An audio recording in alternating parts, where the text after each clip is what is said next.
Hello दोस्तों, स्वागत है आप सभी का। आज हम आपके जीके जीएस से महत्वपूर्ण 500 क्वेश्चन करेंगे जो कि आपके आने वाले किसी भी एग्जाम में बहुत ही ज़्यादा मदद मिलेगा। तो चलिए आइए शुरू करते हैं। देखिए आपका पहला क्वेश्चन दे रहा है कि नोबेल पुरस्कार की शुरुआत कब से हुई थी। तो नोबेल पुरस्कार आपका 1901 ईस्वी से 6 क्षेत्रों में दिया जाता है। देखिए कौन कौन से 6 क्षेत्र हैं। तो चिकित्सा के क्षेत्र में, भौतिकी के क्षेत्र में, रसायन के क्षेत्र में, शांति के क्षेत्र में, साहित्य के क्षेत्र में और आपके अर्थशास्त्र के क्षेत्र में दिया जाता है। जो आपका अर्थशास्त्र का क्षेत्र है इसको 1969 ईस्वी में जोड़ा गया था। इसके आगे कुछ अन्य पुरस्कार हैं, उसके बारे में हम चर्चा कर लेते हैं। देखिए अगर आपसे पूछा जाए कि मान बुकर पुरस्कार कब से दिया जाता है तो 1969 ईस्वी से साहित्य के क्षेत्र में। कलिंग पुरस्कार 1952 ईस्वी से विज्ञान के क्षेत्र में। ऑस्कर पुरस्कार 1929 ईस्वी से फिल्म के क्षेत्र में। मैग्सेसे पुरस्कार सरकारी जन सेवा के क्षेत्र में 1958 ईस्वी से। ग्रैमी पुरस्कार 1959 ईस्वी से संगीत के क्षेत्र में। इसके आगे देखिए, इसके आगे अगर आपसे पूछा जाए कि भारत रत्न कब से दिया जाता है तो 1954 ईस्वी से। ज्ञानपीठ पुरस्कार आपका 1965 ईस्वी से साहित्यकार को दिया जाता है। अर्जुन पुरस्कार 1961 ईस्वी से खिलाड़ियों को दिया जाता है। दादा साहब फाल्के पुरस्कार 1969 ईस्वी से सिनेमा के क्षेत्र में। पुलित्जर पुरस्कार 1917 ईस्वी से पत्रकारिता को दिया जाता है। तो इसे आप अच्छे से याद रखिएगा। इसके आगे देखिए, इसके आगे आपका अगला क्वेश्चन दे रहा है, 2 नंबर क्वेश्चन है कि करो या मरो का नारा किसने दिया था। तो महात्मा गांधी जी के द्वारा दिया गया था। देखिए कुछ अन्य नारे हैं, उसके बारे में हम चर्चा कर लेते हैं। अगर आपसे पूछा जाए कि भारत छोड़ो का नारा किसने दिया था तो महात्मा गांधी जी के द्वारा दिया गया था। इसके आगे देखिए, इसके आगे आपका दे रहा है कि इनकलाब जिंदाबाद का नारा किसने दिया था तो भगत सिंह के द्वारा दिया गया था। वेदों की ओर लौटो का नारा किसने दिया था तो दयानंद सरस्वती के द्वारा दिया गया था। स्वराज हमारा जन्मसिद्ध अधिकार है, बाल गंगाधर तिलक के द्वारा दिया गया था। पूर्ण स्वराज का नारा पंडित जवाहरलाल नेहरू के द्वारा दिया गया था। साइमन कमीशन वापस जाओ, लाला लाजपत राय जी के द्वारा नारा दिया गया था। आराम हराम है का नारा पंडित जवाहरलाल नेहरू के द्वारा दिया गया था। जय जवान जय किसान जय विज्ञान का नारा आपके अटल बिहारी वाजपेयी के द्वारा दिया गया था। जय हिंद का नारा आपके सुभाष चंद्र बोस जी के द्वारा दिया गया था। इसके आगे देखिए, इसके आगे आपका दे रहा है कि सारे जहां से अच्छा हिंदुस्तान हमारा का नारा किसने दिया था तो मोहम्मद इकबाल के द्वारा दिया गया था।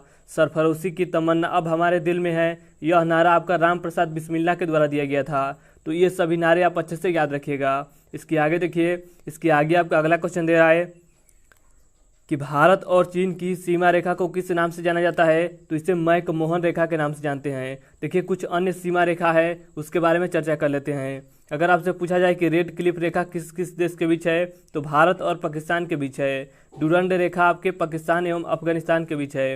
हिंडनबर्ग रेखा आपके जर्मनी एवं पोलैंड के बीच है। इसके आगे देखिए, इसके आगे आपका दे रहा है कि 38वीं समांतर रेखा तो यह आपका उत्तरी कोरिया एवं दक्षिण कोरिया के बीच है। 49वीं समांतर रेखा आपका अमेरिका और कनाडा के बीच है। मैगी नाट रेखा आपके जर्मनी एवं फ्रांस के बीच है। मेन रहीम रेखा आपके रूस और फिनलैंड के बीच है। तो ये सभी आप अच्छे से पॉइंट याद रखिएगा। इसके आगे देखिए, इसके आगे आपका अगला क्वेश्चन दे रहा है कि हर्यक वंश के संस्थापक कौन है तो हर्यक वंश के संस्थापक आपके बिंबिसार हैं। इसके आगे कुछ वंश दिया गया है और उसके संस्थापक दिया गया है। अगर आपसे बात की जाए कि मौर्य वंश के संस्थापक कौन थे तो चंद्रगुप्त मौर्य थे।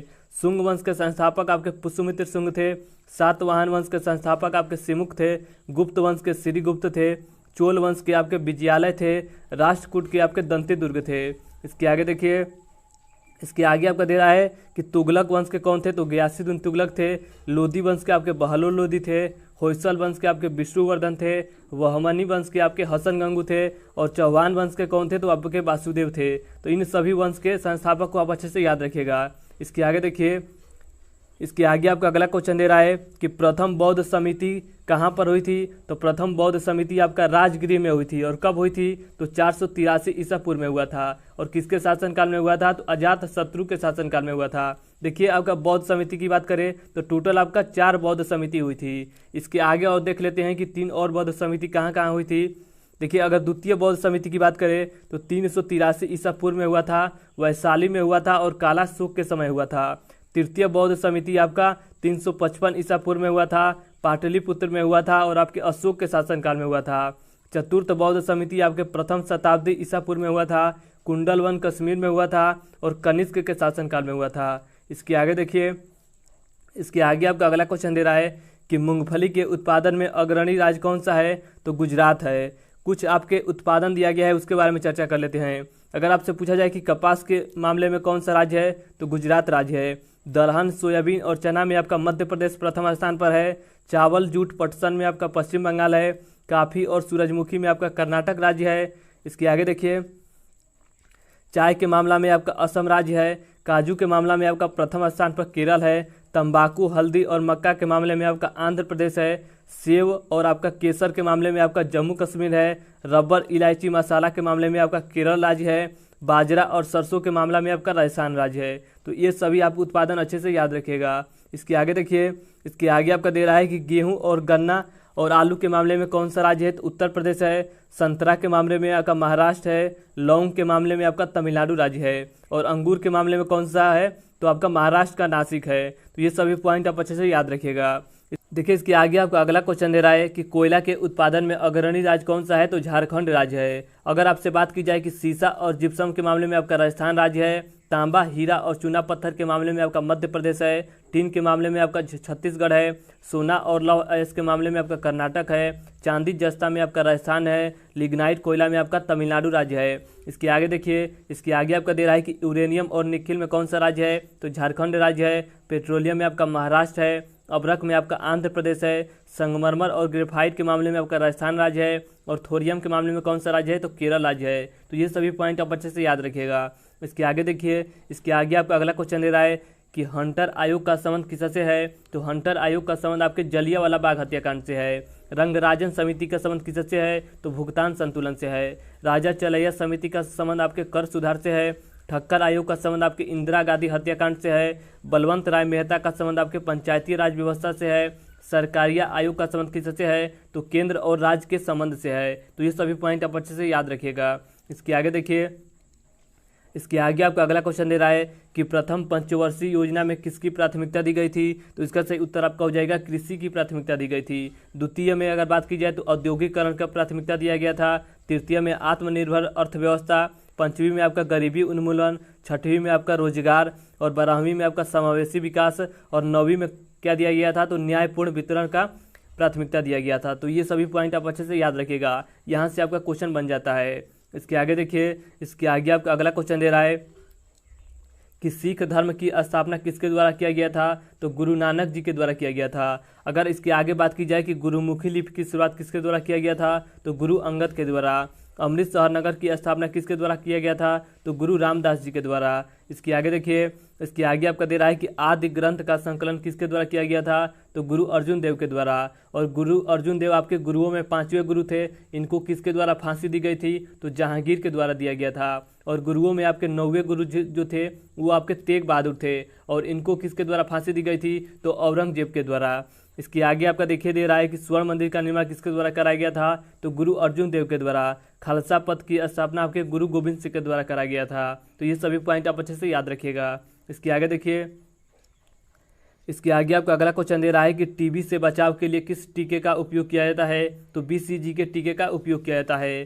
तपेदिक के लिए आपका बीसीजी के टीके का उपयोग किया जाता है। डिप्थीरिया, टिटनेस और काली खांसी के लिए आपका डीपीटी का उपयोग किया जाता है। पोलियो के लिए आपका पोलियो टीके का उपयोग किया जाता है। टाइफाइड के लिए आपका टीएबी का प्रयोग किया जाता है। अगर बात की जाए छोटी माता के लिए तो रूबेला वैक्सीन का उपयोग किया जाता है। तो ये सभी पॉइंट आप अच्छे से याद रखिएगा। इसके आगे देखिए, इसके आगे आपका अगला क्वेश्चन दे रहा है कि अस्थाई बंदोबस्त किस गवर्नर जनरल के द्वारा शुरू किया गया था, तो लॉर्ड कॉर्नवालिस के द्वारा शुरू किया गया था। सहायक संधि किसके द्वारा शुरू किया गया था, तो लॉर्ड बेलजली के द्वारा। इसके आगे देखिए, इसके आगे आपका दे रहा है कि राज हड़प नीति किसके द्वारा शुरू किया गया था, तो लॉर्ड डलहौजी द्वारा शुरू किया गया था। तो इसे आप अच्छे से याद रखिएगा। अस्थायी स्वशासन आपके लॉर्ड रिपन द्वारा। बंगाल विभाजन लॉर्ड कर्जन के द्वारा किया गया था। सती प्रथा पर रोक किसके द्वारा लगाया गया था, तो विलियम बेंटिक के द्वारा लगाया गया था। और कब लगाया गया था, तो 1829 ईस्वी में लगाया गया था। और इनके साथ कौन थे, तो इनके साथ आपके राजा राम मोहन राय शामिल थे। तो ये भी आप याद रखिएगा। कांग्रेस की स्थापना किसके समय किया गया था, तो लॉर्ड डफरिन के समय किया गया था। कब किया गया था, तो 1885 में किया गया था। अगला आपका देखिए दे रहा है कि बंगाल में द्वैध शासन का अंत किसके द्वारा किया गया था, तो वारेन हेस्टिंग के द्वारा किया गया था। इसके आगे देखिए, इसके आगे आपका अगला क्वेश्चन दे रहा है कि विश्व पर्यटन दिवस कब मनाया जाता है, तो विश्व पर्यटन दिवस आपका 27 सितंबर को मनाया जाता है। राष्ट्रीय युवा दिवस 12 जनवरी को, शहीद दिवस 30 जनवरी, विश्व कैंसर दिवस 4 फरवरी, प्रवासी भारतीय दिवस 9 जनवरी, राष्ट्रीय विज्ञान दिवस 28 फरवरी, अंतर्राष्ट्रीय महिला दिवस आपका 8 मार्च को मनाया जाता है। इसके आगे देखिए, इसके आगे आपका दे रहा है कि पृथ्वी दिवस 22 अप्रैल, मजदूर दिवस 1 मई, विश्व पर्यावरण दिवस 5 जून, विश्व जनसंख्या दिवस 11 जुलाई। इसके आगे देखिए, इसके आगे आपका दे रहा है कि विश्व साक्षरता दिवस 8 सितंबर, विश्व स्वास्थ्य दिवस 7 अप्रैल, विश्व एड्स दिवस 1 दिसंबर, मानव अधिकार दिवस 10 दिसंबर, विश्व मधुमेह दिवस 14 नवंबर, विश्व पर्यावरण संरक्षण दिवस 25 नवंबर, राष्ट्रीय खेल दिवस 29 अगस्त, डाक दिवस 9 अक्टूबर। इसके आगे देखिए, इसके आगे आपका दे रहा है कि वायु सेना दिवस कब मनाया जाता है, तो 8 अक्टूबर, नौसेना दिवस आपके 4 दिसंबर, थल सेना दिवस 15 जनवरी, राष्ट्रीय पक्षी दिवस 12 नवंबर। तो ये सभी पॉइंट आप अच्छे से याद रखिएगा। इसके आगे देखिए, इसके आगे आपका अगला क्वेश्चन दे रहा है कि लखनऊ किस नदी के तट पर स्थित है, तो लखनऊ आपका गोमती नदी के तट पर स्थित है। आगरा दिल्ली की अगर बात की जाए तो यमुना नदी के तट पर स्थित है। कानपुर और हरिद्वार आपके गंगा नदी के तट पर स्थित है। इसके आगे देखिए, इसके आगे आपका दे रहा है कि सूरत किस नदी के तट पर स्थित है, तो ताप्ती नदी, अयोध्या आपका सरयू नदी के तट पर स्थित है, हैदराबाद मूसी नदी, उज्जैन आपका क्षिप्रा नदी, नासिक आपका गोदावरी नदी, पेरिस आपका सीन नदी, जमशेदपुर आपका स्वर्ण रेखा नदी और कोलकाता आपके हुगली नदी के तट पर स्थित है। तो इसे आप अच्छे से याद रखिएगा। देखिए, इसके आगे आपका अगला क्वेश्चन दे रहा है कि बिहू किस राज्य का लोक नृत्य है, तो असम राज्य का लोक नृत्य है। अगर आपसे बात की जाए कि सरहुल और कर्मा कहाँ का लोक नृत्य है, तो झारखंड का है। रासलीला, नौटंकी और कजरी आपका उत्तर प्रदेश का है। अगला आपका देखिए दे रहा है कि भांगड़ा और गिद्धा आपके पंजाब और हरियाणा का है। घूमर और कठपुतली आपका राजस्थान का है। गरबा और डांडिया आपका गुजरात का है। लावनी और तमाशा आपका महाराष्ट्र का है। मोहिनी अट्टम की बात करें तो ये आपका केरल राज्य का है। इसके आगे देखिए, इसके आगे आपका दे रहा है कि यक्षगान कहाँ का है, तो कर्नाटक का है। मुखौटा की अगर बात की जाए तो अरुणाचल प्रदेश का है। अगला आपका क्वेश्चन है कि पीतल किसका मिश्र धातु है, तो तांबा और जस्ता का मिश्र धातु है। इसके आगे देखिए, इसके आगे आपका दे रहा है कि कांसा किसका मिश्र धातु है, तो कांसा आपका तांबा और टिन का मिश्र धातु है। विटामिन के खोजकर्ता कौन है, तो फंक है। विटामिन ए के खोजकर्ता आपके मैकुलम है। विटामिन बी के खोजकर्ता आपके मैकुलम है। विटामिन सी के खोजकर्ता आपके होलकट हैं। विटामिन डी के खोजकर्ता आपके हाफकिंस है। और विटामिन डी कहाँ से मिलता है, तो विटामिन डी हमें धूप से मिलता है। इसके आगे देखिए, इसके आगे आपका अगला क्वेश्चन दे रहा है कि बेटी बचाओ बेटी पढ़ाओ योजना की शुरुआत कब की गई थी, तो इसका सही उत्तर आपका हो जाएगा 22 जनवरी 2015 को किया गया था। दीनदयाल ग्राम ज्योति योजना की शुरुआत कब की गई थी, तो 25 जुलाई 2015 को किया गया था। मेक इन इंडिया की शुरुआत आपका 25 सितंबर 2014 को किया गया था। प्रधानमंत्री जन धन योजना की शुरुआत आपका 28 अगस्त 2014 को किया गया था। स्वच्छ भारत मिशन की शुरुआत आपका 2 अक्टूबर 2014 को किया गया था। मनरेगा की शुरुआत आपका 2 फरवरी 2006 को किया गया था। प्रधानमंत्री ग्रामोद्य योजना की शुरुआत 2001 ईस्वी में किया गया था। अगला आपका देखिए दे रहा है कि प्रधानमंत्री रोजगार योजना की शुरुआत कब किया गया था, तो 2 अक्टूबर 1993 को किया गया था। इसके आगे देखिए, इसके आगे आपका अगला पॉइंट दे रहा है कि इंदिरा आवास योजना की शुरुआत कब किया गया था, तो 1985-86 में किया गया था। अंत्योदय योजना की शुरुआत कब किया गया था, तो 1977-78 में किया गया था। काम के बदले अनाज कार्यक्रम की शुरुआत कब किया गया था, तो 1977 और 78 में किया गया था। तो ये सभी पॉइंट आप अच्छे से याद रखिएगा। इसके आगे देखिए, इसके आगे आपका अगला क्वेश्चन दे रहा है कि संचालन समिति के अध्यक्ष कौन थे, तो डॉक्टर राजेंद्र प्रसाद थे। संघ समिति के अध्यक्ष आपके पंडित जवाहरलाल नेहरू थे। प्रांतीय संविधान समिति के अध्यक्ष आपके वल्लभ भाई पटेल थे। प्रारूप समिति के अध्यक्ष आपके भीमराव अंबेडकर जी थे। झंडा समिति के अध्यक्ष आपके जेबी कृपलानी थी। संघ शक्ति समिति के अध्यक्ष कौन थे, तो पंडित जवाहरलाल नेहरू थे। इसके आगे देखिए, इसके आगे आपका अगला क्वेश्चन दे रहा है कि हॉकी के जादूगर किसे कहा जाता है, तो हॉकी के जादूगर आपका मेजर ध्यानचंद को कहा जाता है। उड़न परी आपका पीटी उषा को कहा जाता है। फ्लाइंग सिख मिल्खा सिंह को कहा जाता है। रावलपिंडी एक्सप्रेस शोएब अख्तर को कहा जाता है। सुपर माम आपका मेरी कॉम को कहा जाता है। बंगाल टाइगर सौरभ गांगुली को कहा जाता है। टर्मिनेटर आपका हरभजन सिंह को कहा जाता है। इसके आगे देखिए, इसके आगे आपका अगला क्वेश्चन दे रहा है कि सवाना घास के मैदान किस देश में पाए जाते हैं, तो अफ्रीका में पाए जाते हैं। लानूस घास के मैदान आपके वेनेजुएला में। प्रेयरी घास के मैदान आपके उत्तरी अमेरिका व कनाडा में। पंपास घास के मैदान अर्जेंटीना में। वेल्ड घास के मैदान आपके दक्षिण अफ्रीका में। डाउन्स घास के मैदान आपके ऑस्ट्रेलिया में। स्टेपीज घास के मैदान आपके एशिया एवं यूरोप में पाए जाते हैं। कंपोज घास के मैदान आपके ब्राज़ील में पाए जाते हैं। इसके आगे देखिए, पटाना घास के मैदान कहाँ पाए जाते हैं, तो ये आपके श्रीलंका में पाए जाते हैं। तो ये सभी पॉइंट आप अच्छे से याद रखिएगा। इसके आगे देखिए, इसके आगे आपको अगला क्वेश्चन दे रहा है कि क्षेत्रफल की दृष्टि से भारत का विश्व में कौन सा स्थान है, तो 7वां स्थान है। और पहले स्थान पर कौन सा देश है, तो रूस है। भारत का क्षेत्रफल कितना है, तो 32,87,263 वर्ग किमी है, जो कि विश्व का 2.42% है। अगर बात करें जनसंख्या के मामले में, तो 2011 की जनगणना के हिसाब से जनसंख्या के मामले में आपका भारत दूसरे स्थान पर है। भारत का जनसंख्या कितना है, तो भारत का जनसंख्या विश्व के जनसंख्या का 17.5% है। ये सभी पॉइंट आप अच्छे से याद रखिएगा। अगला क्वेश्चन दे रहा है कि कर्क रेखा भारत के कितने राज्यों से होकर गुजरता है, तो भारत के 8 राज्यों से होकर गुजरता है। कौन कौन से राज्य है, तो गुजरात है, राजस्थान है, मध्य प्रदेश है, छत्तीसगढ़ है, पश्चिम बंगाल है, झारखंड है, त्रिपुरा है और आपका मिजोरम है। इसके आगे देखिए, इसके आगे आपका अगला क्वेश्चन दे रहा है कि भारतीय मानक समय किस नगर से होकर गुजरता है, तो भारतीय मानक समय आपका 82.5 डिग्री पूर्वी देशांतर इलाहाबाद के नैनी से होकर गुजरता है। और कितने राज्यों को टच करता है, तो उत्तर प्रदेश, छत्तीसगढ़, मध्य प्रदेश, उड़ीसा और आंध्र प्रदेश से होकर गुजरता है। यानी कि टोटल आपके 5 राज्यों से होकर गुजरता है। एक आपसे क्वेश्चन पूछा जाता है कि भारत का जो समय है ग्रीनविच से कितना आगे है, तो 5.5 घंटा आगे है। अगला आपका क्वेश्चन दे रहा है कि सबसे प्राचीन पर्वत श्रृंखला कौन सा है, तो सबसे प्राचीन पर्वत श्रृंखला आपका अरावली है, जो कि राजस्थान राज्य में स्थित है। और इसका सर्वोच्च चोटी कौन सा है, तो इसका सर्वोच्च चोटी आपका गुरु शिखर है।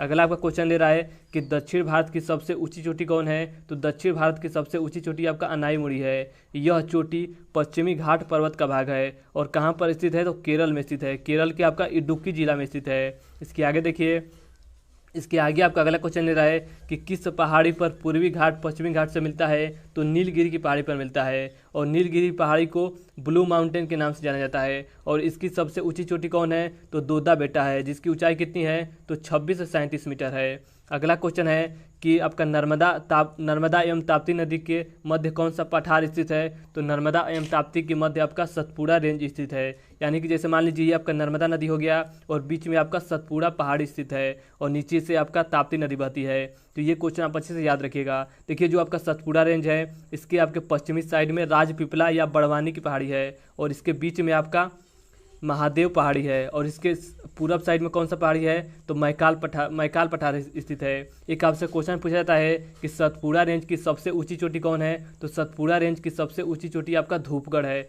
जो कि आपका महादेव पहाड़ी पर स्थित है। और महादेव पहाड़ी में कहाँ स्थित है, तो पचमढ़ी एक जगह पड़ता है, वहाँ पर स्थित है। पचमढ़ी की अगर बात की जाए तो यह आपका मध्य प्रदेश का एकमात्र हिल स्टेशन है और पचमढ़ी को ही सतपुड़ा की रानी कहा जाता है। तो ये भी आप पॉइंट अच्छे से याद रखिएगा। इसके आगे आपका अगला क्वेश्चन है कि पीर पंजाल दर्रा किस राज्य में स्थित है, तो पीर पंजाल दर्रा आपके जम्मू कश्मीर राज्य में स्थित है। अगर आपसे बात की जाए कि काराकोरम दर्रा और जोजिला दर्रा किस राज्य में स्थित है, तो लद्दाख में स्थित है। पीर पंजाल बनिहाल दर्रा आपके जम्मू कश्मीर राज्य में स्थित है। इसके आगे देखिए, इसके आगे आपका अगला दे रहा है कि सिपकिला, रोहतांग और बड़ा लाचा दर्रा किस राज्य में स्थित है, तो हिमाचल प्रदेश में स्थित है। माना दर्रा, नीति दर्रा, लिपुलेख दर्रा आपके किस राज्य में स्थित है, तो यह आपके उत्तराखंड राज्य में स्थित है। इसके आगे आपका देखिए अगला दे रहा है कि नाथुला दर्रा, जिलेपला दर्रा किस राज्य में स्थित है, तो सिक्किम राज्य में स्थित है। तुजू दर्रा आपके मणिपुर राज्य में स्थित है। थालगढ़ दर्रा और भोरगढ़ दर्रा आपके महाराष्ट्र राज्य में स्थित है। पालगढ़ दर्रा और आपके किस राज्य में स्थित है, तो केरल राज्य में स्थित है। इसके आगे आपका देखिए अगला क्वेश्चन दे रहा है, अगला आपका क्वेश्चन है कि सियाचिन हिमनद कहाँ स्थित है, तो आपके नुब्रा घाटी में स्थित है, जो कि आपके लद्दाख में पड़ता है। अगला क्वेश्चन है कि भारत की सबसे बड़ी जनजाति कौन है, तो गोंड जनजाति है। अगला क्वेश्चन है कि बांग्लादेश में प्रवेश करने के बाद गंगा नदी को किस नाम से जाना जाता है, तो इसे पद्मा नदी के नाम से जाना जाता है। अगर इसके आगे बात की जाए गंगा नदी के बारे में, तो गंगा नदी आपके उत्तराखंड में एक जगह पड़ता है, गोमुख से निकलती है और यह भारत की सबसे बड़ी नदी है। इसकी लंबाई कितनी है, तो 25-25 मीटर है और यह गोमुख से निकलती है और बंगाल की खाड़ी में जाकर गिर जाती है। इसके आगे देखिए, इसके आगे आपका दे रहा है कि भागीरथी और अलकनंदा कहाँ मिलती है, तो ये नदी आपके देवप्रयाग में मिलती है। जब ये दोनों नदी मिलती है तब इसे हम संयुक्त रूप से गंगा का नाम देते हैं, जो कि भारत की सबसे बड़ी लंबी नदी है। इसकी लंबाई कितनी है, तो 25-25 मीटर है। तो देखिए भागीरथी और अलकनंदा नदी जब मिलती है तभी इसे हम संयुक्त रूप से गंगा का नाम देते हैं। अगर आपसे पूछा जाए कि प्रायद्वीप भारत की सबसे लंबी नदी कौन है तो वो आपकी गोदावरी नदी हो जाएगी।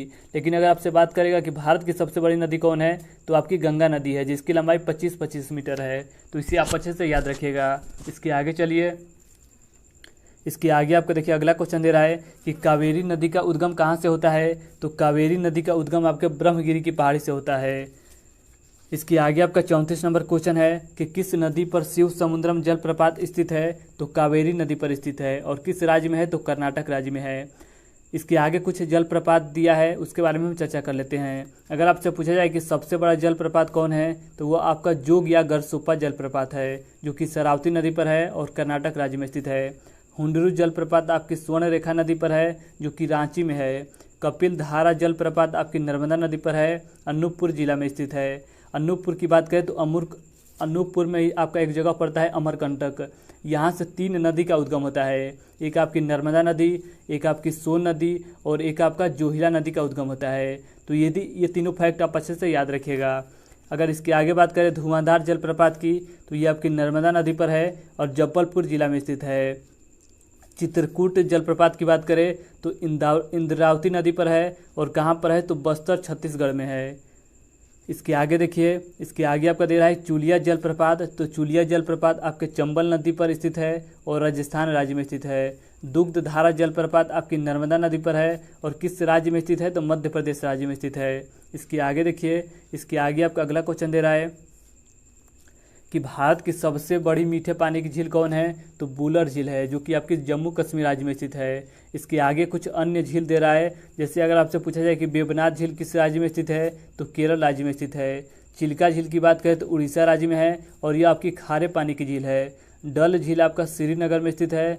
पुलिकट झील की बात करें तो तमिलनाडु राज्य और आंध्र प्रदेश राज्य में स्थित है। लोकटक झील की बात करें तो यह आपका मणिपुर में स्थित है। इसके आगे देखिए, इसके आगे आपका दे रहा है कि सांभर और पुष्कर झील किस राज्य में स्थित है तो राजस्थान राज्य में स्थित है। फुलहर झील किस राज्य में स्थित है तो आपके उत्तर प्रदेश राज्य में स्थित है।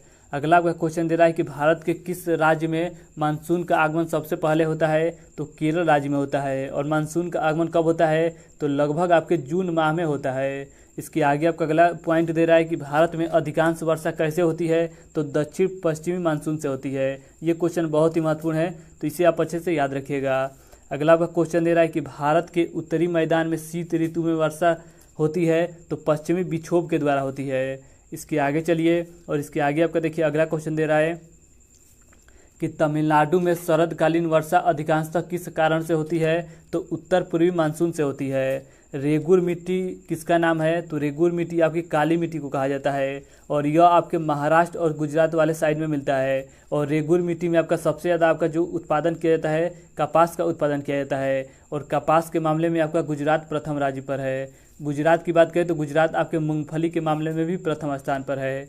अगला क्वेश्चन है कि भारत में सबसे अधिक उपजाऊ कौन सी मिट्टी है तो सबसे ज़्यादा आपकी उपजाऊ मिट्टी जलोढ़ मिट्टी है। यह सबसे ज़्यादा आपके क्षेत्र में पाया जाता है। कितने क्षेत्र में पाया जाता है तो लगभग 33% क्षेत्र में पाया जाता है। और इसका निर्माण कैसे होता है तो नदी के छोड़े गए गाद के द्वारा इसका निर्माण होता है। और जलोढ़ मिट्टी को ही हम कछारी मिट्टी के नाम से जानते हैं, तो इसे आप अच्छे से याद रखिएगा। इसके आगे चलिए, इसके आगे आपका देखिए अगला पॉइंट दे रहा है।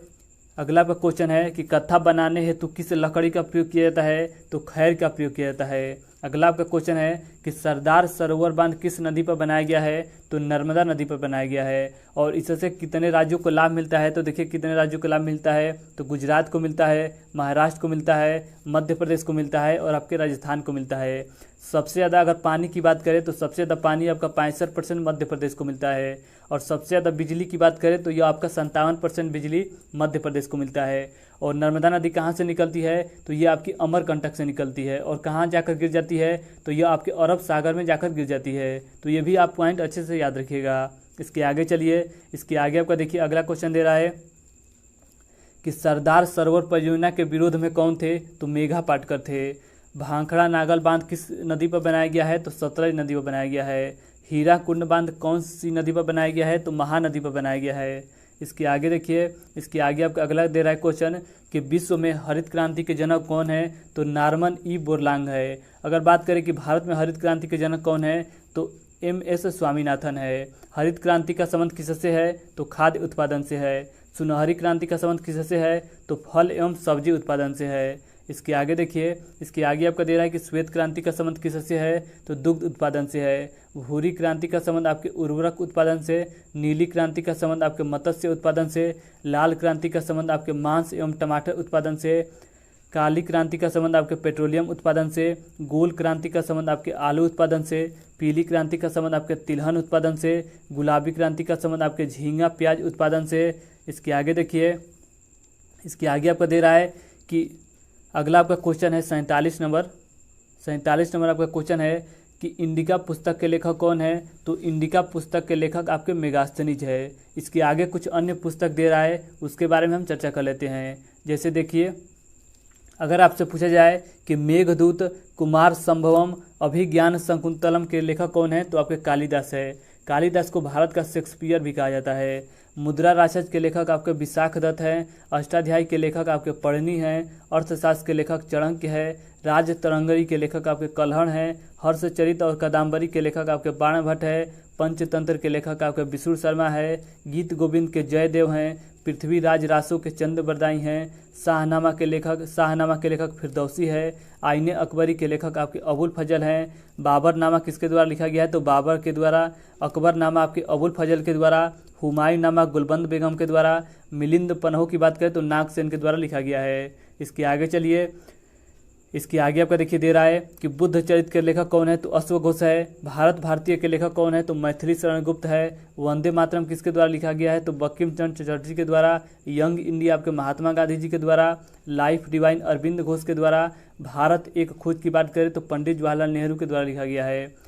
डिवाइन लाइफ शिवानंद के द्वारा। इंडिया विंस फ्रीडम आपके अबुल कलाम आज़ाद के द्वारा। इंडिया डिवाइडेड राजेंद्र प्रसाद के द्वारा।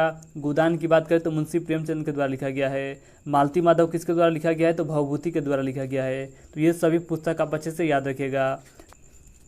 देखिए, इसके आगे आपका अगला क्वेश्चन दे रहा है कि औरंगजेब का मकबरा कहाँ स्थित है? तो दौलताबाद में स्थित है। अकबर का मकबरा कहाँ स्थित है? तो सिकंदराबाद में। बाबर का मकबरा आपके काबुल में है। जहांगीर का मकबरा आपके लाहौर में है। हुमायूं का मकबरा आपके दिल्ली में स्थित है। शेर शाह सूरी का मकबरा आपके सासाराम बिहार में स्थित है। शाहजहां का मकबरा आपके आगरा में स्थित है। बैजू बावरा का मकबरा आपके चंदेरी में स्थित है, जो कि आपके मध्य प्रदेश में पड़ता है। अगला क्वेश्चन है कि खजुराहो मंदिर का निर्माण किसके द्वारा कराया गया था? तो खजुराहो मंदिर का निर्माण आपके चंदेल शासकों के द्वारा कराया गया था। और कहाँ पर स्थित है? तो ये आपके मध्य प्रदेश के छतरपुर जिले में स्थित है। इसके आगे देखिए, कुछ अन्य मंदिर दिया है, उसके बारे में हम चर्चा कर लेते हैं। अगर आपसे पूछा जाए कि अजंता एवं एलोरा की गुफा कहाँ स्थित है? तो ये आपके महाराष्ट्र के औरंगाबाद में स्थित है। शांति निकेतन आपके पश्चिम बंगाल के कोलकाता शहर में स्थित है। विजय स्तंभ आपके राजस्थान के चित्तौड़ में स्थित है। इसके आगे देखिए, इसके आगे आपका दे रहा है कि चार मीनार कहाँ स्थित है? तो हैदराबाद में स्थित है। हम्पी आपके कर्नाटक में स्थित है। चिल्का झील आपके उड़ीसा में स्थित है। एलिफेंटा की गुफा आपके मुंबई में स्थित है। रॉक गार्डन आपके चंडीगढ़ में स्थित है। सारनाथ आपके वाराणसी में स्थित है। महाबलीपुरम आपके चेन्नई में स्थित है। सांची स्तूप आपके मध्य प्रदेश के रायसेन जिले में स्थित है। लिंगराज मंदिर आपके उड़ीसा में स्थित है। सोमनाथ मंदिर आपके गुजरात में स्थित है। यही सोमनाथ मंदिर है जहां पर गजनी ने 1024 ईस्वी में आक्रमण किया था। अगला आपका दे रहा है कैलाश मंदिर। तो कैलाश मंदिर आपके एलोरा महाराष्ट्र में स्थित है। महाबलेश्वर आपके महाराष्ट्र में स्थित है। दिलवाड़ा का जौन मंदिर आपके माउंट आबू राजस्थान में स्थित है। इसके आगे देखिए, इसके आगे आपका दे रहा है कि रामेश्वर मंदिर आपके तमिलनाडु में स्थित है। मीनाक्षी मंदिर आपके मदुरई तमिलनाडु में स्थित है। स्वर्ण मंदिर आपके पंजाब के अमृतसर में स्थित है। 2.5 दिन का झोपड़ा आपके अजमेर में स्थित है, जो कि राजस्थान में पड़ता है। कांचीपुरम का मंदिर कहाँ स्थित है? तो तमिलनाडु के चेन्नई में स्थित है। तो ये सभी मंदिर और आपके जितने भी स्तूप है, इसे आप अच्छे से याद रखिएगा। इसके आगे चलिए, इसके आगे आपका अगला क्वेश्चन दे रहा है कि भाखड़ा नांगल परियोजना किस नदी पर बनाया गया है? तो सतलज नदी पर बनाया गया है, जो कि आपके पंजाब राज्य में स्थित है। इसके आगे कुछ देखिए अन्य परियोजना है। जैसे अगर आपसे बात की जाए कि इंदिरा गांधी नहर परियोजना कहाँ पर बनाया गया है, तो ये आपके राजस्थान राज्य में बनाया गया है। और किस नदी पर? तो ब्यास और सतलज नदी पर बनाया गया है। हीराकुंड बांध परियोजना आपकी महानदी पर बनाया गया है, उड़ीसा राज्य में बनाया गया है।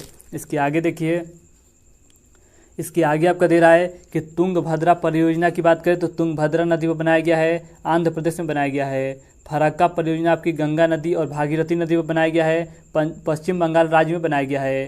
काकरापारा की बात करें तो ताप्ती नदी पर बनाया गया है और गुजरात राज्य में बनाया गया है। उकाई परियोजना ताप्ती नदी पर गुजरात में बनाया गया है। टिहरी बांध परियोजना आपकी भागीरथी नदी पर बनाया गया है और सरदार सरोवर परियोजना आपकी नर्मदा नदी गुजरात में बनाया गया है। तो ये सभी परियोजना आप अच्छे से याद रखिएगा। इसके आगे चलिए, इसके आगे आपका देखिए अगला क्वेश्चन दे रहा है कि टाइफाइड किन कारणों से होता है। तो टाइफाइड आपके बैक्टीरिया से होता है। देखिए कुछ बैक्टीरिया जनित रोग हैं, कुछ प्रोटोजोआ जनित रोग हैं, कुछ वायरस जनित रोग हैं। इन सभी के बारे में हम चर्चा कर लेते हैं। अगर बात की जाए वायरस से कौन कौन से रोग होते हैं, तो देखिए वायरस से आपका रेबीज होता है, चेचक होता है, जुखाम होता है, पोलियो होता है, इन्फ्लुएंजा होता है, खासरा होता है, डेंगू ज्वर होता है, एड्स होता है और आपका चिकनगुनिया रोग होता है। इसके आगे अगर बात करें बैक्टीरिया से जनित रोग, तो बैक्टीरिया से आपका टिटनेस होता है, फ्लेग होता है, हैजा होता है, तपेदिक होता है, डिप्थीरिया होता है, काली खांसी होता है और आपका निमोनिया होता है। इसके आगे आपका प्रोटोजोआ जनित रोग की बात करें तो मलेरिया, पायरिया, सोने की बीमारी, पेचिस और कालाजार, ये सभी आपका प्रोटोजोआ से संबंधित रोग हैं। कवक जनित रोग की बात करें तो गंजापन, एथलीट फूट, दमा, खाज और दाद, ये सभी आपके कवक जनित रोग हैं। इसके आगे चलिए, इसके आगे आपको देखिए अगला क्वेश्चन दे रहा है कि नींबू में कौन सा अम्ल पाया जाता है। तो नींबू में आपका साइट्रिक अम्ल पाया जाता है। खट्टे फलों और संतरा में आपका साइट्रिक अम्ल पाया जाता है। टमाटर में आपका आक्जेलिक अम्ल पाया जाता है। इसके आगे देखिए, इसके आगे आपका दे रहा है कि सिरका में कौन सा अम्ल। तो सिरका में आपका एसिटिक अम्ल पाया जाता है। इमली और अंगूर में टारटेरिक अम्ल पाया जाता है। दूध में आपका लैक्टिक अम्ल पाया जाता है। मूत्र में आपका यूरिक अम्ल पाया जाता है। बिच्छू के डंक और लाल चींटी के डंक में आपका फर्मिक अम्ल पाया जाता है। तो इसे आप अच्छे से याद रखिएगा। इसके आगे चलिए, इसके आगे आपका देखिए अगला क्वेश्चन दे रहा है कि ब्रह्म समाज की स्थापना किसके द्वारा किया गया था। तो ब्रह्म समाज की स्थापना आपके राजा राम मोहन राय के द्वारा 1828 ईस्वी में किया गया था। आत्मीय सभा की स्थापना राजा राम मोहन राय द्वारा 1815 में किया गया था। तत्वबोधनी सभा की स्थापना देवेंद्र नाथ ठाकुर के द्वारा 1839 ईस्वी में। प्रार्थना समाज की स्थापना आपके आत्माराम पांडुरंग के द्वारा 1867 में। आर्य समाज की स्थापना आपके स्वामी दयानंद सरस्वती के द्वारा 1875 में। रामकृष्ण मिशन की स्थापना स्वामी विवेकानंद के द्वारा 1897 में। तत्वशोधक समाज की स्थापना आपके ज्योतिबा फुले के द्वारा 1873 में। फॉरवर्ड ब्लॉक की स्थापना सुभाष चंद्र बोस के द्वारा 1939 ईस्वी में। इसके आगे देखिए, इसके आगे आपका अगला दे रहा है कि स्वराज पार्टी की स्थापना मोतीलाल नेहरू के द्वारा 1923 में। होम रूल लीग की स्थापना एनी बेसेंट एवं तिलक के द्वारा 1916 में। हिंदू महासभा की स्थापना मदन मोहन मालवीय के द्वारा 1915 में। गदर पार्टी की स्थापना लाला हरदयाल द्वारा 1913 में। मुस्लिम लीग की स्थापना आपकी आगा खां एवं सलीमुल्लाह के द्वारा 1906 ईस्वी में। इसके आगे देखिए, इसके आगे आपका दे रहा है कि आज़ाद हिंद फौज की स्थापना रास बिहारी बोस के द्वारा 1942 ईस्वी में। खिलाफत आंदोलन की स्थापना अली बंधु के द्वारा 1919 ईस्वी में। इसके आगे आपका अगला क्वेश्चन है कि पेरियार वन्य जीव अभ्यारण्य किस राज्य में स्थित है। तो केरल राज्य में स्थित है। इसके आगे कुछ अन्य अभ्यारण्य दिया गया है, उसके बारे में हम चर्चा कर लेते हैं। जिम कार्बेट राष्ट्रीय उद्यान आपके उत्तराखंड में स्थित है। कान्हा किचली राष्ट्रीय उद्यान आपके मध्य प्रदेश में स्थित है। मानस वन्य जीव अभ्यारण्य असम राज्य में स्थित है। रणथंभौर राष्ट्रीय उद्यान आपके राजस्थान राज्य में स्थित है। दुधवा राष्ट्रीय उद्यान आपके उत्तर प्रदेश राज्य में स्थित है। इसके आगे देखिए, इसके आगे आपका अगला दे रहा है कि कांजीरंगा राष्ट्रीय उद्यान किस राज्य में स्थित है। तो असम राज्य में स्थित है और यह आपके एक सिंह गेंडे के लिए प्रसिद्ध है। केवला देव घाना राष्ट्रीय पक्षी विहार कहाँ स्थित है। तो राजस्थान राज्य में स्थित है। गिर राष्ट्रीय उद्यान गुजरात राज्य में स्थित है। बांदीपुर राष्ट्रीय उद्यान कर्नाटक राज्य में स्थित है। नल सरोवर पक्षी अभ्यारण्य गुजरात में स्थित है। दांची ग्राम अभ्यारण्य जम्मू कश्मीर में स्थित है। राजाजी राष्ट्रीय उद्यान आपके उत्तराखंड में स्थित है। नागरहोल राष्ट्रीय उद्यान कर्नाटक राज्य में स्थित है। सुंदरवन राष्ट्रीय उद्यान आपके पश्चिम बंगाल राज्य में स्थित है। तो इन सभी राष्ट्रीय उद्यान को आप अच्छे से याद रखिएगा। देखिए अगला क्वेश्चन दे रहा है कि नर्मदा नदी का उद्गम कहाँ से होता है। तो नर्मदा नदी का उद्गम आपके अमरकंटक पहाड़ से होता है। अमरकंटक से 3 नदी का उद्गम होता है। एक आपकी नर्मदा नदी, एक आपकी सोन नदी और एक आपकी जोहिला नदी का उद्गम होता है। इसके आगे कुछ अन्य नदियाँ है, उसके बारे में हम चर्चा कर लेते हैं। अगर बात करें सिंधु नदी की, तो यह आपकी मानसरोवर झील से निकलती है और अरब सागर में जाकर गिर जाती है। ताप्ती की बात करें तो मुल्ताई से निकलती है और खंबात की खाड़ी में जाकर गिर जाती है। सोन नदी आपकी अमरकंटक से निकलती है और गंगा नदी में जाकर मिल जाती है। ब्रह्मपुत्र की बात करें तो मानसरोवर झील से निकलती है और बंगाल की खाड़ी में जाकर गिर जाती है। गोदावरी आपके नासिक के निकट से निकलती है और बंगाल की खाड़ी में जाकर गिर जाती है। कावेरी नदी आपकी ब्रह्मगिरी की पहाड़ी से निकलती है और यह भी आपकी बंगाल की खाड़ी में जाकर गिर जाती है। गंगा नदी की बात करें तो यह आपके उत्तराखंड में गंगोत्री से निकलती है और यह आपके बंगाल की खाड़ी में जाकर गिर जाती है। चंबल नदी की बात करें तो जानापाव पहाड़ी से निकलती है और यह आपकी नदी यमुना से जाकर मिल जाती है। इसके आगे आपका देखिए चिनाब की बात करें तो बड़ा लाचरदारा से निकलती है और यह आपकी सिंधु नदी में जाकर मिल जाती है। झेलम की बात करें तो शेषनाग झील से निकलती है और यह भी आपकी चिनाब नदी से जाकर मिल जाती है। कृष्णा नदी की बात करें तो महाबलेश्वर से निकलती है और यह आपकी बंगाल की खाड़ी में जाकर गिर जाती है। तो इन सभी नदियों को अच्छे से याद रखिएगा। इसके आगे आपका अगला क्वेश्चन दे रहा है कि राष्ट्रपति पर महाभियोग किस अनुच्छेद के अंतर्गत लगाया जा सकता है, तो अनुच्छेद 61 के तहत लगाया जा सकता है। इसके आगे अगर बात करें कि मूल अधिकार का उल्लेख किसमें दिया गया है, तो मूल अधिकार आपके अनुच्छेद 12 से 35 तक दिया गया है। और मूल अधिकार कहाँ से लिया गया है, तो मूल अधिकार आपके अमेरिका के संविधान से लिया गया है। विधि के समझ समानता अनुच्छेद 14 में दिया गया है। इसके आगे देखिए, इसके आगे आपका दे रहा है कि अस्पृश्यता का अंत किस अनुच्छेद में दिया गया है, तो 17 में दिया गया है। प्रेस की स्वतंत्रता आपके अनुच्छेद 19 क में दिया गया है। प्राण एवं दैहिक स्वतंत्रता आपके अनुच्छेद 21 में दिया गया है। बाल श्रम निषेध आपके अनुच्छेद 23 में दिया गया है। राज्य के नीति निर्देशक सिद्धांत की बात करें तो अनुच्छेद 36 से 51 तक दिया गया है। और नीति निर्देशक सिद्धांत कहाँ से लिया गया है, तो आयरलैंड के संविधान से लिया गया है। ग्राम पंचायत का गठन आपके अनुच्छेद 40 में दिया गया है। बच्चों के लिए निःशुल्क शिक्षा आपके अनुच्छेद 19A में दिया गया है। भारत का राष्ट्रपति का उल्लेख अनुच्छेद 52 में दिया गया है। इसके आगे देखिए, इसके आगे आपका दे रहा है कि राष्ट्रपति का निर्वाचन अनुच्छेद 54 में दिया गया है। राष्ट्रपति को क्षमादान करने की शक्ति अनुच्छेद 72 में है। भारत का प्रधानमंत्री होगा अनुच्छेद 74 में कहा गया है। संसद का गठन आपके 79 में कहा गया है। राज्य और लोकसभा का गठन आपके अनुच्छेद 80 और 81 में कहा गया है। लोकसभा का विघटन आपके अनुच्छेद 85 में दिया गया है। इसके आगे देखिए, इसके आगे आपका दे रहा है कि संसद का संयुक्त अधिवेशन अनुच्छेद 108 में दिया गया है। और धन विधेयक के बारे में अनुच्छेद 110 में दिया गया है। अनुसूची और जनजातीय क्षेत्र की बात करें तो अनुच्छेद 244 में बताया गया है। वित्त आयोग की बात करें तो अनुच्छेद 280 में इसका उल्लेख दिया गया है। इसके आगे देखिए, इसके आगे आपका दे रहा है कि निर्वाचन आयोग का उल्लेख कहाँ दिया गया है, तो अनुच्छेद 324 में दिया गया है। अनुसूचित जाति और जनजाति के आरक्षण की बात करें तो अनुच्छेद 330 में दिया गया है। संघ की राजभाषा की बात करें तो अनुच्छेद 343 में दिया गया है। आपातकाल की बात करें तो अनुच्छेद 352 में दिया गया है। और राष्ट्रपति शासन की बात करें तो 356 में दिया गया है। संविधान संशोधन की बात करें तो आपके अनुच्छेद 368 में दिया गया है। और संविधान संशोधन की प्रक्रिया कहाँ से लिया गया है, तो दक्षिण अफ्रीका के संविधान से लिया गया है। समता का अधिकार आपके अनुच्छेद 14 से 18 तक दिया गया है। स्वतंत्रता का अधिकार आपके अनुच्छेद 19 से 22 तक दिया गया है। शोषण के विरुद्ध आपके अधिकार 23 से 24 तक दिया गया है। इसके आगे देखिए, इसके आगे आपका दे रहा है कि धार्मिक स्वतंत्रता का अधिकार आपके 25 से 28 तक दिया गया है। संस्कृत और शिक्षा का अधिकार आपके 29 से 30 तक दिया गया है। संवैधानिक उपचार का अधिकार आपके अनुच्छेद 32 से 35 तक दिया गया है। देखिए, एक आपसे क्वेश्चन पूछा जाता है कि संविधान की आत्मा किसे कहा जाता है, तो संविधान की आत्मा आपके प्रस्तावना को कहा जाता है। लेकिन अगर आपसे यह क्वेश्चन पूछा जाए कि भीमराव अंबेडकर के हिसाब से संविधान की आत्मा किसे कहा जाता है, तो अनुच्छेद 32 को कहा जाता है। तो दोनों क्वेश्चन को आप अच्छे से याद रखिएगा। इसके आगे देखिए, इसके आगे आपको देखिए अगला क्वेश्चन दे रहा है कि वायुमंडलीय दाब की माप किसके द्वारा किया जाता है, तो बैरोमीटर के द्वारा किया जाता है। अगर इसके आगे बात करें कि स्टेथोस्कोप किसके द्वारा प्रयोग किया जाता है, तो यह आपके हृदय और फेफड़े की गति सुनने के लिए इसका प्रयोग किया जाता है। कार्डियोग्राम की बात करें तो हृदय गति की जांच के लिए। मैनोमीटर की बात करें तो पौधों की जड़ों के दाब के माप के लिए इसका प्रयोग किया जाता है। रेन गेज की बात करें तो वर्षा की माप के लिए इसका प्रयोग किया जाता है। इसके आगे देखिए, इसके आगे आपका रिएक्टर स्केल दे रहा है। रिएक्टर स्केल की बात करें तो भूकंप की तीव्रता की माप के लिए इसका प्रयोग किया जाता है। लैक्टोमीटर की बात करें तो दूध की शुद्धता माप के लिए। सिस्मोग्राफ आपके भूकंप के माप के लिए। आर्डोमीटर की बात करें तो ये आपके पहियों द्वारा तय की गई दूरी को मापने के लिए।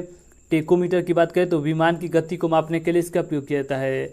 इसके आगे चलिए, इसके आगे आपका देखिए अगला क्वेश्चन दे रहा है कि फतेहपुर सीकरी का निर्माण किसके द्वारा कराया गया था, तो अकबर के द्वारा कराया गया था। इसके आगे आपका दे रहा है कुछ गुफा या मंदिर के बारे में हम चर्चा कर लेते हैं। जैसे आपका दे रहा है कि अजंता की गुफाएं आपके गुप्त शासकों द्वारा बनाया गया था। एलोरा की गुफाएं आपके राष्ट्रकूटों द्वारा। कांचीपुरम का मंदिर आपके पल्लव राजा के द्वारा। खजुराहो मंदिर चंदेल शासकों के द्वारा। कुतुब मीनार की बात करें तो कुतुब बिन ऐबक के द्वारा। 2.5 दिन का झोपड़ा आपके कुतुब बिन ऐबक के द्वारा। इसके आगे देखिए, इसके आगे आपका दे रहा है कि कोणार्क मंदिर किसके द्वारा बनाया गया था, तो नरसिंह देव प्रथम के द्वारा। हौज खास की बात करें तो जलालुद्दीन खिलजी के द्वारा। विजय स्तंभ की बात करें तो महाराणा कुंभा के द्वारा। आगरा फोर्ट की बात करें तो अकबर के द्वारा बनाया गया था। इसके आगे देखिए, इसके आगे आपका दे रहा है चार मीनार का निर्माण किसके द्वारा, तो कुल्लू कुतुब शाही के द्वारा। ताजमहल शाहजहां के द्वारा। जामा मस्जिद शाहजहां के द्वारा। मोती मस्जिद शाहजहां के द्वारा। लाल किला आपके शाहजहां के द्वारा। और फोर्ट विलियम कॉलेज की स्थापना आपके लॉर्ड वेल्लेस्ली के द्वारा बनाया गया था। और लॉर्ड वेल्लेस्ली को बंगाल का शेर भी कहा जाता है, तो ये भी आप याद रखिएगा। इसके आगे आपका देखिए अगला क्वेश्चन दे रहा है कि महात्मा गांधी की समाधि का क्या नाम है, तो राजघाट नाम है। जवाहरलाल नेहरू की समाधि का क्या नाम है, तो शांतिवन नाम है। लाल बहादुर शास्त्री की बात करें तो विजय घाट नाम है। इंदिरा गांधी की समाधि स्थल का शक्ति स्थल नाम है। राजीव गांधी का वीर भूमि नाम है। चौधरी चरण सिंह की बात करें तो किसान घाट नाम है। डॉक्टर राजेंद्र प्रसाद की बात करें तो महाप्रयाण घाट नाम है। मोरारजी देसाई की बात करें तो अभय घाट नाम है। जगजीवन राम की बात करें तो समता स्थल नाम है। गुलजारी लाल नंदा की बात करें तो नारायण घाट नाम है। ज्ञानी जैल सिंह की बात करें तो एकता स्थल इनकी समाधि स्थल का नाम है। इसके आगे देखिए, इसके आगे आपका दे रहा है भीमराव अंबेडकर जिनकी समाधि स्थल का चैत्रा भूमि नाम है। कि आर नारायण की बात करें तो उदय भूमि नाम है। शंकर दयाल शर्मा की बात करें तो इनकी समाधि स्थल का नाम है कर्म भूमि। तो सभी स्थल को आप अच्छे से याद रखिएगा। इसके आगे देखिए, इसके आगे आपका अगला क्वेश्चन दे रहा है कि गोबी का मरुस्थल कहाँ स्थित है, तो मंगोलिया में स्थित है। सहारा मरुस्थल कहाँ स्थित है, तो उत्तरी अफ्रीका में। कालाहारी मरुस्थल कहाँ स्थित है, तो बोत्सवाना में स्थित है। थार मरुस्थल कहाँ स्थित है, तो उत्तरी पश्चिमी भारत एवं पाकिस्तान के तट पर स्थित है। आटाकामा मरुस्थल की बात करें तो उत्तरी चिली में स्थित है, जो कि आपके दक्षिण अमेरिका में पड़ता है। इसके आगे अगर देखें, अगला आपका क्वेश्चन है कि अंतर्राष्ट्रीय मुद्रा कोष यानी कि IMF का मुख्यालय कहाँ स्थित है, तो वाशिंगटन DC में स्थित है। और इसकी स्थापना कब की गई थी, तो 1945 में। विश्व बैंक की स्थापना 1945 ईस्वी में और इसका मुख्यालय आपके वाशिंगटन DC में है। खाद्य एवं कृषि संगठन का मुख्यालय आपके रोम में है और इसकी स्थापना 1945 में किया गया था। विश्व व्यापार संगठन का मुख्यालय आपके जनेवा में स्थित है और इसकी स्थापना 1995 के द्वारा किया गया था। विश्व स्वास्थ्य संगठन यानी कि WHO का मुख्यालय कहाँ स्थित है, तो जनेवा में स्थित है और यह आपका 1948 का बना था। गेट की बात करें तो इसका मुख्यालय जनेवा में स्थित है और यह आपका 1947 ईस्वी में बना है। रेड क्रॉस की बात करें तो इसका मुख्यालय जनेवा में स्थित है, यह आपका 1863 में बना है। सार्क की बात करें तो काठमांडू में इसका मुख्यालय स्थित है और यह आपका 1985 में बना है। इसके आगे देखिए, इसके आगे आपका दे रहा है इंटरपोल, तो इंटरपोल की बात करें तो यह आपका 1923 का बना है और इसका मुख्यालय आपके पेरिस में स्थित है। इसके आगे चलिए, इसके आगे आपका देखिए अगला क्वेश्चन दे रहा है कि केंद्रीय चावल अनुसंधान संस्था कहाँ स्थित है, तो कटक में स्थित है। इसके आगे कुछ अन्य अनुसंधान संस्था दिया गया है, उसके बारे में हम चर्चा कर लेते हैं। केंद्रीय गन्ना अनुसंधान संस्था आपके कोयम्बटूर में स्थित है। केंद्रीय आलू अनुसंधान आपके शिमला में स्थित है। केंद्रीय दलहन अनुसंधान कानपुर में स्थित है। भारतीय चीनी तकनीक संस्था कानपुर में स्थित है। वन अनुसंधान संस्था देहरादून में स्थित है। केंद्रीय तंबाकू अनुसंधान संस्था आपके राजमुंदरी में स्थित है। केंद्रीय चमड़ा अनुसंधान संस्था आपके चेन्नई में स्थित है। इसके आगे देखिए, इसके आगे आपका दे रहा है कि भारतीय लाख अनुसंधान संस्था आपके रांची में स्थित है। प्लाज्मा अनुसंधान संस्था आपके गांधीनगर में स्थित है। राष्ट्रीय समुद्र विज्ञान संस्था आपके पणजी में स्थित है। केंद्रीय औषधि अनुसंधान संस्था आपके लखनऊ में स्थित है। भारतीय मौसम विज्ञान संस्था आपके नई दिल्ली में स्थित है। भारतीय मौसम वेधशाला आपके पुणे में स्थित है। अखिल भारतीय आयुर्विज्ञान संस्था आपके नई दिल्ली में स्थित है। भारतीय पुरातत्व संरक्षण विभाग आपके कोलकाता में स्थित है। इसके आगे देखिए, इसके आगे आपका दे रहा है कि केंद्रीय भवन निर्माण अनुसंधान संस्था कहाँ स्थित है, तो ये आपका रुड़की में स्थित है। तो इन सभी पॉइंट को आप अच्छे से याद रखिएगा। इसके आगे आपका देखिए अगला क्वेश्चन दे रहा है कि आगा का ट्रॉफी किस खेल से संबंधित है, तो ये आपके हॉकी से संबंधित है। इसके आगे कुछ ट्रॉफी दिया गया है, उसके बारे में अगर चर्चा कर ले तो फीफा कप का संबंध आपके फुटबॉल से है। रोवर्स कप का संबंध आपके फुटबॉल से है। रणजी ट्रॉफी का संबंध क्रिकेट से है। थॉमस कप का संबंध बैडमिंटन से है। डेविस कप का संबंध आपके टेनिस से है। उबेर कप का संबंध आपके बैडमिंटन से है। राइडर कप का संबंध आपके गोल्फ से है। डूरंट कप का संबंध आपके फुटबॉल से है। संतोष ट्रॉफी का संबंध फुटबॉल से है। एशिया कप का संबंध आपके क्रिकेट से है। इसके आगे देखिए, इसके आगे आपका दे रहा है होलकर ट्रॉफी। तो होलकर ट्रॉफी की बात करें तो ये आपका ब्रिज से संबंधित है। इसके आगे आपका अगला क्वेश्चन है कि कबड्डी में कितने खिलाड़ी होते हैं। तो कबड्डी में आपका 7 खिलाड़ी होते हैं। अगर बात करें कि क्रिकेट में कितने खिलाड़ी होते हैं तो क्रिकेट में आपके 11 होते हैं, हॉकी में आपके 11 होते हैं और फुटबॉल में आपके 11 होते हैं।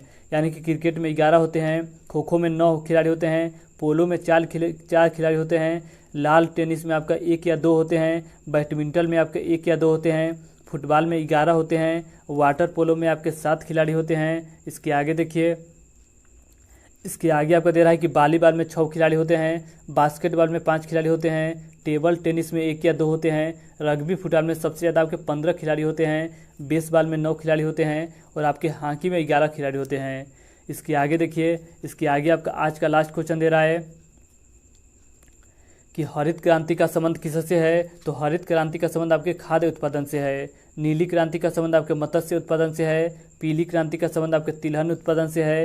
रजत क्रांति का संबंध आपके अंडा उत्पादन से है। गोल क्रांति का संबंध आपके आलू उत्पादन से है। श्वेत क्रांति का संबंध आपके दुग्ध उत्पादन से है। भूरी क्रांति का संबंध आपके उर्वरक उत्पादन से है। लाल क्रांति का संबंध आपके मांस उत्पादन से है। गुलाबी क्रांति का संबंध आपके झींगा उत्पादन से है।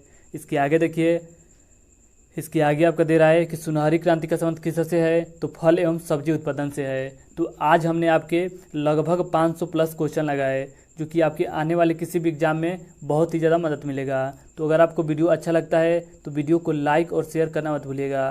तो चलिए आज के लिए इतना ही, धन्यवाद।